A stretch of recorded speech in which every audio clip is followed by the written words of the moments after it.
안녕하세요. 오늘의 사연은 평생을 지켜온 재산을 둘러싼 가족의 욕심과 시어머니가 아들과 며느리에게 날린 묵직한 참교육 이야기입니다. 자, 바로 시작합니다. 이제 좀 쉬어도 되겠지. 나는 그렇게 믿었다. 72. 이 나이면 이제는 정말 고생 끝, 평안 시작이라는 말을 믿고 싶었다. 나 하나만 바라보며 살아온 세월, 숨죽이며 견뎌낸 시간들. 그렇게 평생을 버티고 살아왔으니 이제는 조금은 느긋해지고 삶이 나를 위로해줄 차례라고 생각했다. 나는 23세 시집을 와서 52의 과부가 되었다. 남편은 평생을 공사판에서 일하다 어느 날 사고로 세상을 떠났다. 보험도 연금도 없었다. 남겨진 건 겨우 이 한 칸짜리 집, 그리고 3살배기 아들 한결이었다. 남편의 장례식을 치르고 딱 3일을 울었다. 그 이후로는 울 수 없었다. 내 우는 소리를 듣고 함께 우는 어린 아들을 보니 도저히 내 감정을 쏟아낼 수가 없었다. 그렇게 마음을 눌러 담고 새벽 4시면 눈을 뜨고 시장으로 향했다. 처음엔 김치며 나물 장사로 시작했고 나중에는 잡채며 반찬거리까지 직접 만들어 팔았다. 가끔은 동네 어르신들 집 청소며 간병까지 도맡았다. 밥값은 해야지라는 마음 하나로 하루를 살아냈다. 돈을 모으는 건 쉽지 않았다. 1,000원 2장을 벌기 위해 몇 시간을 뛰어야 했고 그마저도 재료값 빼면 손에 남는 건 푼돈이었다. 하지만 나는 단 한 번도 그 삶을 후회한 적이 없다. 왜냐고? 내 아들 한결이. 그 아이 하나만 보고 살았다. 하루 종일 장사하고 돌아와 지친 몸을 누이는 날에도 한결이 얼굴을 보면 기운이 났다. 학교에서 상을 받았다며 뛰어들어오던 날, 나는 조용히 화장실로 들어가 눈물을 삼켰다. 내 인생에 처음으로 보람이라는 단어를 실감한 순간이었다. 그렇게 키워낸 아들이 번듯한 직장에 들어가고 정장 입고 출근하던 날은 말로 다 할 수 없이 기뻤다. 나도 사람 구실을 한 것 같았다. 남들처럼 좋은 집, 풍족한 생활은 아니었지만 내 아들 잘 자랐구나라는 자부심은 누구에게도 뒤지지 않았다. 그런 아들이 결혼을 한다고 했을 때 나는 눈물이 날 뻔했다. 며느리 지은이는 처음 봤을 때부터 참 곱고 단정했다. 또박또박 말 잘하고 어른에게도 깍듯했다. 처음 우리 집에 인사 왔을 때 어머니, 저 잘할게요. 부족한 점 있으면 많이 가르쳐 주세요라고 말하던 그 모습에 괜히 마음이 놓였다. 아들도 잘 만났지만 며느리 복도 있나 보다 싶었다. 그래서 준비해둔 돈을 털어 결혼 자금에 보탰고 신혼집 마련에도 힘을 썼다. 그때까지만 해도 나는 내 인생이 이제 막 평온을 향해 닻을 내리고 있다고 믿었다. 아들 잘 키웠다. 이젠 손주 품에 안고 평안하게 살아야지. 그 꿈은 나를 일으키는 원동력이었다. 마음 한켠에선 이제는 좀 웃으면서 살 수 있겠구나 싶었다. 이른 아침 시장에 나가지 않아도 되는 날이 온 것이다. 이제는 나도 쉬어야 하지 않겠냐고, 나도 누군가의 보살핌을 받을 수 있는 날이 되지 않았느냐고 내게 속삭였다. 나도 그랬다.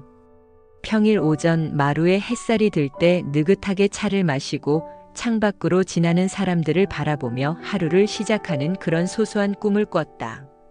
텃밭에 쪼그리고 앉아 손주에게 이게 깻잎이야 라고 말할 수 있는 여유 있는 노년을 상상했다. 내 손으로 손주의 손을 꼭 잡고 놀이터에 가서 그네를 밀어주는 그런 모습도 머릿속에 그려보았다. 하지만 그 꿈은 아주 천천히 조용히 금이 가기 시작했다. 작은 틈은 처음에는 잘 보이지 않았다. 하지만 시간이 지나면서 나는 알게 됐다. 그들은 나의 평온을, 내가 바라던 쉼을 자산으로 계산하고 있었다는 걸. 어머니, 손주 태어나면 그 아이 통장도 미리 준비해야죠. 며느리 지은이가 어느 날 무심한 듯 꺼낸 말이었다. 점심상을 치우고 도란도란 앉아있던 오후. 햇살이 부드럽게 거실을 비추던 그때 지은이는 웃으면서 티 한 잔을 건넸다. 손에는 휴대폰이 들려 있었고 화면엔 아기 옷과 유모차 같은 것들이 잔뜩 떠 있었다. 요즘은 태어나자마자 통장 만들어서 관리하는 게 기본이에요. 자산도 일찍부터 분산해 놔야 한다더라고요. 그 말에 나는 그래, 요즘 애들은 다 그렇게 사나 보다 하고 고개를 끄덕였다. 내 기준과는 조금 달랐지만 젊은 사람들 사고방식이야 바뀌는 거니까. 맞지 않아요, 한결 씨? 지은이가 옆에 앉은 아들을 슬쩍 바라보며 물었다. 아들은 휴대폰을 만지작거리다 응, 요즘엔 그래야 되라고 짧게 답했다. 나는 그 말이 무겁게 마음에 걸렸다. 아이를 위한 준비라고는 하지만 그 준비가 왜 이렇게 빠르고 구체적일까? 아이 얼굴도 보기 전에 먼저 통장 이야기라니. 그러나 그때까지만 해도 나는 의심을 하지 않았다. 그래, 내 손주인데 뭐라도 해줘야지. 기꺼이 진심으로 그렇게 생각했다. 그 말이 무례하거나 부적절하다고는 여기지 않았다. 오히려 내가 모자랐나 싶어 부끄럽기도 했다. 나도 시대를 따라가야지 요즘 애들 하는 대로 맞춰주고 싶었다. 며칠 뒤였다. 이번엔 아들이 직접 나섰다. 일요일 오후 오랜만에 식구들이 다 함께 모인 자리에서 아들이 조심스럽게 말을 꺼냈다. 엄마, 내가 요즘 부동산 공부 좀 하고 있거든. 근데 말이야. 나는 밥숟가락을 멈췄다. 아들의 목소리가 조금 낮고 눈빛이 어딘가 조심스러웠기 때문이다. 지금 엄마 집이 있잖아. 그걸 손주 이름으로 미리 증여하면 좋을 거야. 요즘은 증여세 아낄 수 있는 타이밍에 미리 해두는 게 유리하다고 하더라고. 그 순간 숨이 턱 막히는 듯 했다. 무엇보다 그 말을 하는 아들의 얼굴이 너무 아무렇지도 않아서 더 섬뜩했다. 그 집은 단순한 부동산이 아니었다. 내 인생 그 자체였다. 남편 없이 홀몸으로 아이 하나 키우며 악착같이 살아남기 위해 만든 단 하나의 성벽이었다. 장마가 들이닥쳐도 허리가 끊어져도 이 집만은 지켜야겠다는 생각으로 버텼던 나날들. 매트리스 하나 들여놓고 잠을 자던 시절부터 골목길에서 채소를 씻어 데쳐 팔던 그 모든 기억들이 담긴 곳이었다. 그런 집을 이제 겨우 태어날 손주의 이름으로 증여하자고. 그래야 나중에 세금도 줄고 다들 그렇게 한다더라고요. 어차피 엄마가 안 쓰실 집이면 손주를 위해 남겨놓는 거지. 아들의 말은 마치 내가 이제는 쓸모 없어진 존재인 것처럼 들렸다. 나는 그 자리에 얼어붙은 채 아무 말도 하지 못했다. 지은이는 옆에서 덧붙였다. 어머니도 곧 손주 보면 아시겠지만요. 진짜 요즘 애 키우는 데는 돈이 어마어마하게 들어가요. 그때그때 준비해두지 않으면 너무 힘들어요. 그 아이는 웃고 있었지만 그 웃음 너머엔 묘한 날이 서 있었다. 지금 돌이켜보면 그건 단지 유혹이 아니었다. 노련한 설계, 감정이라는 포장지 속에 감춰진 계산이었다. 그날 이후로 나는 혼란스러웠다. 그들의 말이 모두 틀렸다고 할 순 없었다. 아이에게 재산을 미리 물려주면 세금을 줄일 수 있다는 말, 손주를 위해 미리 준비해야 한다는 말. 다 타당해 보였다. 실제로 주변에서도 그런 얘기를 하는 사람들도 있었고 법적으로도 가능하다고 들었다. 그런데도 왜 이렇게 마음이 불편한 걸까? 왜 나는 그 말을 들은 이후부터 가슴이 답답하고 속이 울렁이는 걸까? 며칠이 지나고 지은이가 또다시 말했다. 어머니, 손주 이름으로 통장 만들면 신생아 보험도 연결이 쉽고요. 집이 손주 이름으로 있으면 학자금 대출 같은 것도 나중에 유리해질 수 있어요. 그리고 나중에 혹시라도 요양병원 가시게 되면 재산 문제로 복잡해지면 서로 힘들잖아요. 나는 그제야 확실히 느꼈다. 이건 도움이 아니라 분할이었다. 그들은 지금부터 나의 노년을 계산하고 있었다. 내가 죽었을 때를 대비해 내 재산을 정리하려 하고 내가 더 이상 살 수 없는 미래를 가정의 눈앞의 숫자와 잇대고 있었다. 내 삶을, 내 집을, 내 통장을. 손주라는 예쁜 단어에 포장해서 천천히 가져가려는 것이다. 그날 밤 나는 이불을 머리끝까지 덮고 한참을 울었다. 내가 그렇게도 지키고 싶었던 가족이라는 것이 결국은 이런 모양이었을까? 정말 손주를 사랑하는 방법이 내 삶을 포기하는 것이어야만 하는 걸까? 처음에는 애써 넘기려 했다. 내 자식이니까, 내 손주니까. 살다 보면 세상사 다 그런 거라며 그저 마음이 여려져서 그런가 보다 생각하려 했다. 하지만 그들이 반복해서 꺼내는 말들, 그 말의 톤과 시점, 그리고 맥락은 점점 나를 불편하게 만들었다. 어느 날은 아들이 퇴근하자마자 내 방문을 두드렸다. 양복 윗도리를 벗자마자 식사 인사도 없이 말했다. 엄마, 요즘 금리 다시 올랐대. 예금 이자도 좀 신경 쓰셔야지. 손주 통장 만들어 주실 거면 지금부터 관리 잘하셔야 해. 그러면서 내 손에 들려있던 가계부를 힐끔 보더니 엄마 돈은 그냥 은행에만 넣어두면 손해야. 차라리 펀드 같은 거 하나 들어두는 게 낫지 않을까? 라고 덧붙였다. 나는 멍하니 고개를 끄덕였지만 마음 한구석은 어쩐지 싸했다. 그 아이는 지금 나의 노후를 걱정하는 것이 아니었다. 나의 재산 흐름을 파악하고 싶어하는 눈빛. 그건 분명한 관심이 아니라 관리를 위한 접근이었다. 며느리 지은이는 한술 더 떴다. 며칠 후 저녁 설거지를 도와주겠다고 부엌에 들어오더니 무심한 듯 말을 꺼냈다. 어머니, 혹시 요즘 생활비 많이 부족하세요? 전기세나 관리비 같은 거 저희가 대신 내드릴게요. 순간 나는 두 손에 거품이 묻은 채 얼어붙었다. 무슨 소리니? 생활비는 내가 다 알아서 하고 있다. 아니에요, 그런 거 아니고요. 그냥 어머니도 이제 좀 편하게 사실 때가 됐잖아요. 저희가 챙겨드리는 게 당연한 거죠. 그러면서 말끝엔 늘 그 한마디가 덧붙었다. 어차피 다 손주 거잖아요. 손주, 손주, 손주. 그 단어는 이제 내게 더 이상 따뜻한 말이 아니었다. 그건 마치 열쇠처럼 반복되는 주문이었고 내 지갑과 내 결정권을 여는 하나의 도구처럼 느껴졌다. 그리고 마침내 결정적인 장면이 찾아왔다.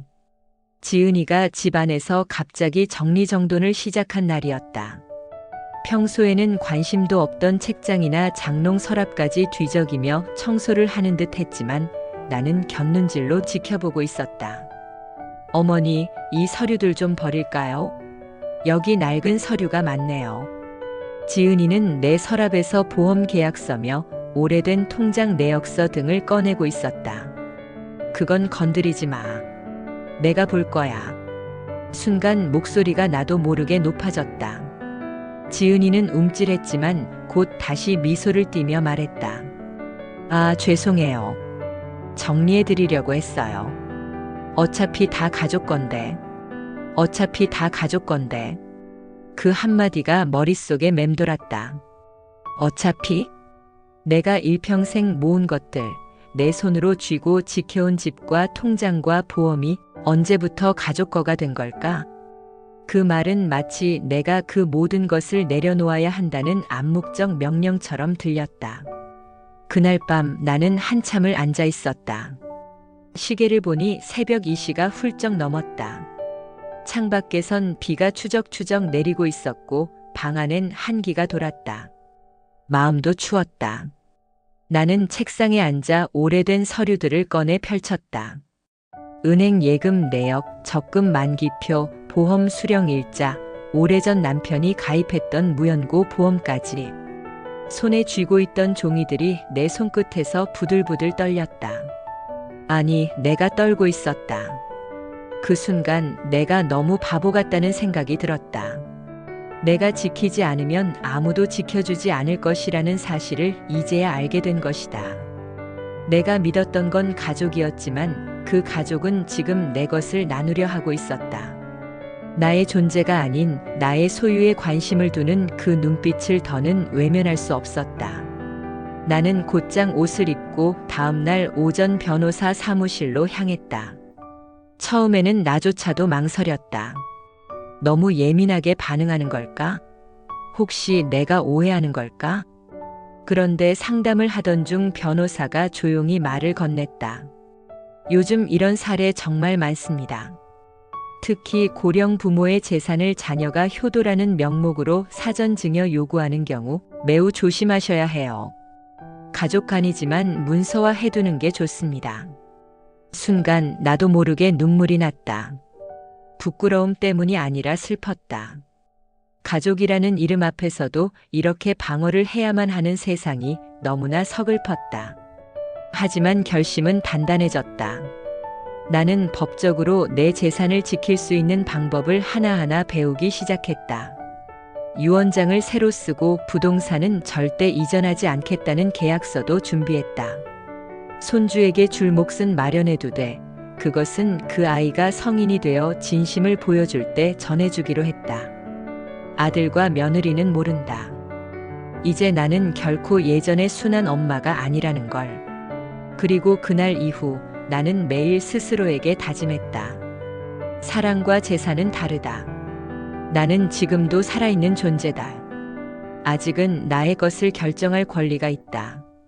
내가 쌓은 삶은 누군가의 계산기 속 숫자가 아니다. 그날 저녁 식탁을 차리는 손끝이 유난히 무거웠다. 나는 찬찬히 재료를 다듬었다. 콩나물은 머리와 꼬리를 일일이 떼어냈고 무생채는 물기를 꼭 짜서 양념에 묻혔다. 간장으로 양념한 달걀장 조림은 한결이 어릴 적 좋아하던 반찬이었고 며느리 지은이가 입덧 심할 때 맛있다고 했던 들깨 미역국도 끓였다. 반찬은 조촐했지만 나의 마음은 단단했다. 오늘 이 자리에서 말하지 않으면 안 되겠다는 생각이 아침부터 떠나지 않았다. 이젠 때가 왔다. 내가 내 인생을 지켜야 할 순간. 식탁에 음식을 올리고 나니 어스름한 저녁이 집안에 내려앉았다. 아들은 양복 바지를 벗고 셔츠 차림으로 소파에 앉아 있었고 지은이는 방에서 손주 옷 정리를 하다 나왔다. 와, 오늘도 어머니 손맛 최고네요. 지은이가 웃으며 말했다. 나는 그 말에 고개만 끄덕였다. 그 미소가 더는 기쁘지 않았다. 예전에는 저 말 한마디에 하루 피로가 다 풀렸는데 이제는 그 웃음 속 의도가 먼저 보이기 시작했다. 식탁에 앉은 내 식구. 반찬은 여느 날과 다르지 않았지만 나는 오늘을 위해 며칠 동안 마음을 준비해왔다. 그들이 느끼지 못한 채 나를 지나치던 그 모든 순간들이 내 안에 층층이 쌓였다. 그리고 지금 그 무게를 덜어낼 시간이었다. 한결아, 지은아. 나는 조용히 입을 열었다. 숟가락을 들던 둘의 손이 멈췄다. 너희에게 하고 싶은 말이 있어. 한결은 나를 바라보며 눈썹을 살짝 찌푸렸고 지은이는 어색한 웃음을 띠며 말했다. 무슨 말씀이세요, 어머니? 나는 밥그릇을 내려놓고 두 손을 무릎 위에 얹었다. 천천히 숨을 들이마시고 단단한 목소리로 말했다. 내가 일평생 모은 돈이고 내가 뼈 빠지게 일해서 지은 집이다. 그 안엔 내 아버지와의 추억도 너를 키운 시간도 내가 울며 버틴 하루하루도 담겨 있어. 한결이 눈을 내리깔았고 지은이는 말없이 고개를 숙였다. 손주는 물론 소중하고 귀한 존재다. 하지만 그 아이를 내세워 내 재산을 요구하는 건 사랑이 아니라 욕심이다. 내 목소리는 떨리지 않았다. 오히려 그 어떤 순간보다도 또렷했다. 지은이가 조심스럽게 입을 열었다. 어머니, 저희 그런 뜻으로 말씀드린 게 아니에요. 그저 손주를 위해 미리 준비하는 게 좋을 것 같아서. 나는 그녀의 말을 자르듯 말을 이었다. 그럼 너희 돈으로 준비해. 왜 내 돈을, 내 집을 미리 손주 이름으로 바꾸자고 해? 아직 살아있는 나한테. 한결이 얼굴이 붉어졌다. 그 아이는 내 성격을 누구보다 잘 안다. 한번 마음을 굳히면 쉽게 물러서지 않는다는 걸. 하지만 그는 말없이 입술만 꾹 다물었다. 그 침묵은 미안함이 아니었다. 불쾌함과 자존심의 부딪힘이었다. 나는 결정했어. 너희에게 증여는 하지 않기로 했다. 내 재산은 손주가 자립할 수 있을 때까지 내 손으로 지킬 거다. 아무리 가족이라도 사랑이란 이름으로 나를 이용하려 들면 그건 가족이 아니야. 지은이의 눈가가 경직됐다. 그녀는 여전히 미소를 잃지 않으려 애쓰며 말했다. 어머니, 너무 그렇게 단정 지으시지 마세요. 우리가 뭐 큰 욕심이 있어서 그런 게 아니잖아요. 다 어머니와 손주를 위해서. 아니, 나는 단호하게 말했다. 그건 너희 방식이고 나는 내가 옳다고 믿는 방식으로 살아갈 거야. 지금처럼 살아있는 내가 결정할 수 있는 동안엔 누구도 내 걸 대신 결정할 순 없어. 순간 정적이 흘렀다. 한결이 한참을 말없이 있더니 자리에서 일어났다. 그 아이의 눈빛엔 억울함과 분노, 당혹감이 섞여 있었다. 엄마가 그렇게까지 생각하실 줄 몰랐어. 그 말 한마디만 남기고 방으로 들어가 버렸다. 지은이는 그 자리에 그대로 앉아 있었다. 젓가락을 내려놓고 손을 무릎 위에 올려놓더니 힘없이 말했다. 죄송해요, 어머니. 저희가 너무 앞서갔나 봐요. 나는 고개를 끄덕이긴 했지만 위로하거나 달래지는 않았다. 이건 위로로 풀릴 일이 아니었다. 나는 나를 지킨 것이다. 그 누구도 대신 해줄 수 없는 일을 오직 나 자신이 해낸 것이다. 식탁 위엔 아직도 반찬이 남아 있었지만 그날 저녁 나는 더 이상 입맛이 돌지 않았다. 그저 조용히 물 한 잔을 마셨다. 그리고 자리에서 일어나 방으로 향했다. 문을 닫고 앉아 있자니 눈물이 났다. 화가 나서가 아니라 슬퍼서였다. 이 나이에 가족에게 경계심을 가져야 한다는 사실이 씁쓸하고 허망했다. 하지만 나는 후회하지 않았다.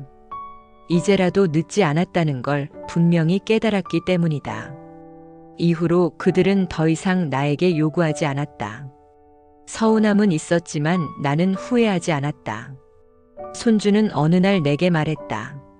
할머니, 저 나중에 커서 꼭 할머니 같은 어른이 될래요. 나는 웃으며 대답했다. 그럴 필요 없어.